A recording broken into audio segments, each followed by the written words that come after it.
એ દાવો પ્રશ્ન ઉદ્ભવ્યો છે 6 મહિનામાં જ ઉદ્ભવેલો હોવો જોઈએ, કારણ કે તમે 6 મહિના સુધી દાવો નથી કરતો તો એનો મતલબ એવો કે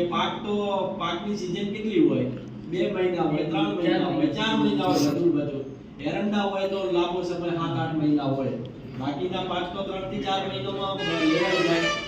એટલા માટે એમાં 6 મહિનાની સમય મર્યાદા આપી છે કે તમારે ખેતરે જવાનો રસ્તો એ જો 6 મહિનામાં જે બંધ કર્યો છે એનો દાવો તમારે 6 મહિનાની અંદર દાખલ કરી દેવો જોઈએ, નહીં તો દાવો ન ટકે. કારણ કે નુકસાન થઈ ગયું છે ખેતી કરવા જવા માટે, તમારું ગાડું હોય, ટ્રેક્ટર હોય કે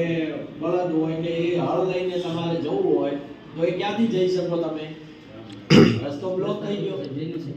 હા, એટલા માટે કહે છે કે ભાઈ તમારે તાત્કાલિક વહેલી તકે આવી અને દાવા અરજી કરી દેવાની કે